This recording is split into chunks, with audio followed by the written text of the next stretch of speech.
Good morning, good afternoon. How's everybody doing? Dr. Carmen Bryant, this is Car Chronicles. Thank you guys so much for tuning in and being patient with me. I'm trying to start the videos up again. I still have a busy schedule, but that's all right. Let's do this. Let's just have a conversation. I was wanting to come in because I'm just really excited about this introduction of Sandra Brown's pathological love relationship training, and the fact that it has gotten now to a point, over 30 years of study, but it's gotten to a point now that we're really beginning to focus on the trauma and the damage done by people with pathological disorders. And in the video that I did yesterday, I talked about pathology, the study of disease, when you say, or disorders, and when you say psychopathology, or some of you guys say psychopath, that is, mental illnesses and mental disease, or the study of mental, disorders, mental disease. And you're dealing with a person that is, and like I said before, the sociopaths, you guys talk about the sociopath or sociopathy, which is, actually the formal word for antisocial personality disorder. A lot of people use it, but they really don't know. I like to break down words to get an understanding of what we're talking about. And she broke it down so eloquently in her training. A lot of times we use words, but we really don't know what we're saying. And sociopathy, I believe it was sociopathy was the original name for antisocial personality disorder. And so, yes, there are narcissists, which we call the greater narcissists, or those that are on the high end of the narcissist scale of NPD.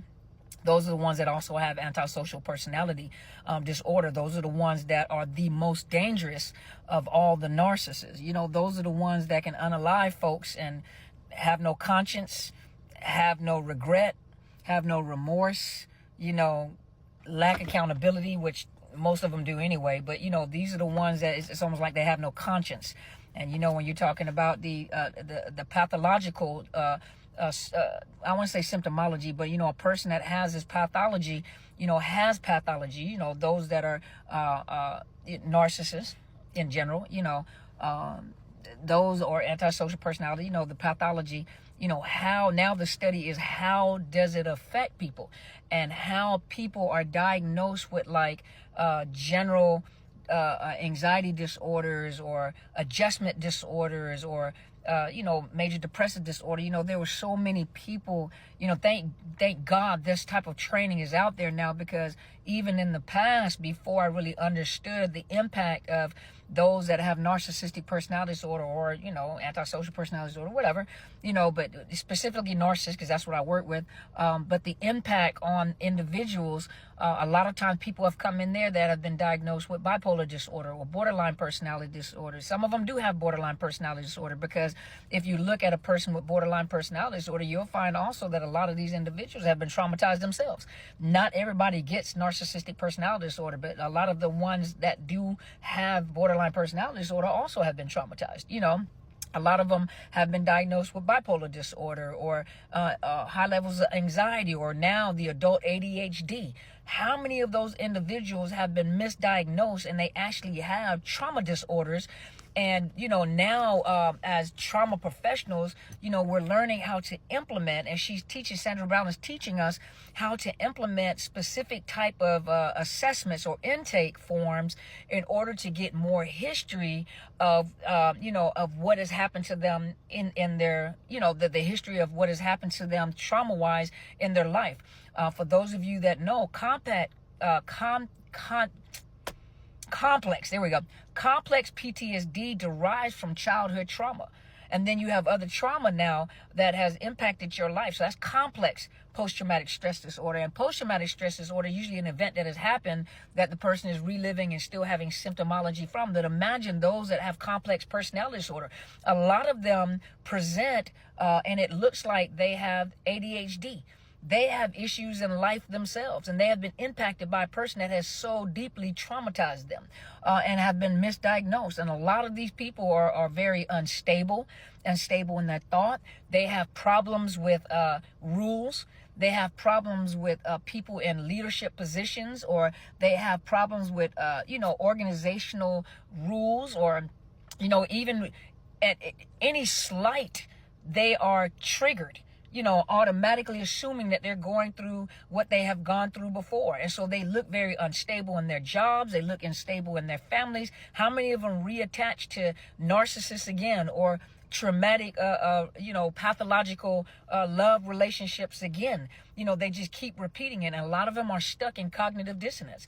That cognitive dissonance is that glue that keeps them in that cycle, because they don't want to accept, that they keep making the same decisions and keep attracting the same type of people.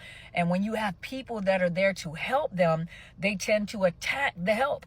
They don't attack the abuser because they're trying to make it work. Hope is the last thing to go. But they attack the help.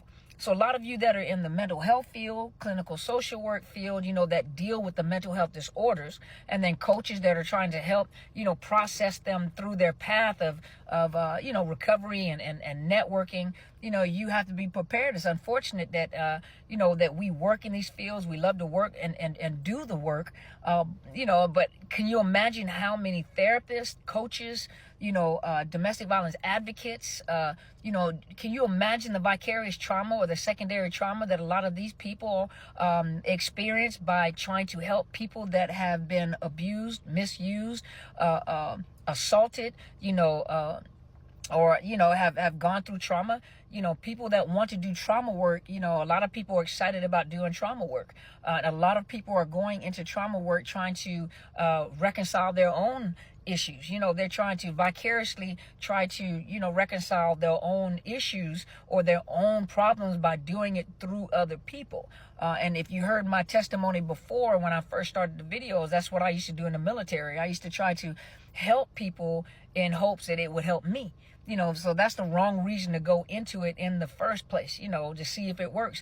But for those of you that are wanting to work in the trauma field and deal with those that have been traumatized, you have to be prepared. You have to have some really good boundaries. You have to be very careful crossing those boundaries, because a lot of people are very unstable in their emotions and their thought process.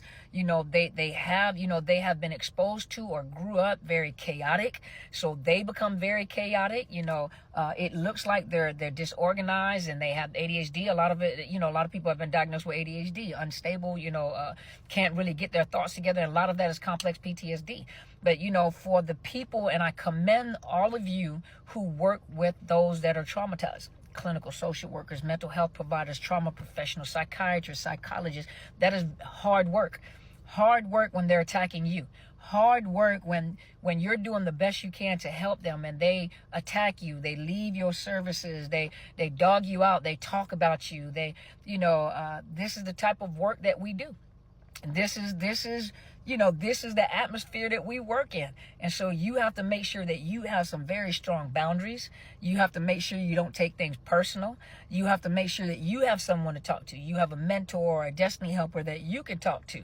It's always good for therapists to have a mentor, even if it's a peer mentor, a supervisor, someone, to talk to make sure that you have, the things that you're teaching them is the things that you have to do yourself, because trauma work is very hard.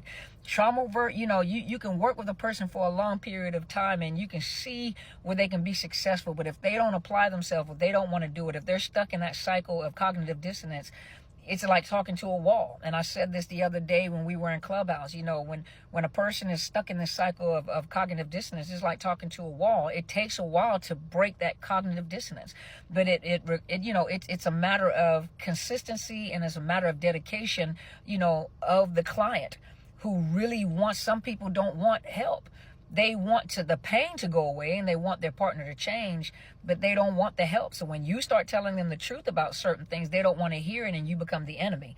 And anytime, you look like a person in authority, or you remind them or trigger them, you have to be prepared. They're going to turn around and attack you too. And for some of you guys, will lose them as clients, but that is the nature of the job. And so those of you that want to do this type of work, you have to prepare yourself mentally for this type of work, because it can be very exhausting. It can be very, this is the type of job that you may not get accolades, you may not get attention, but you're out there in the dirt with them, rolling in the dirt, trying to help them. And then not everybody wants help. So you can't save everybody. Everybody doesn't want help. So I hope this is encouragement for those you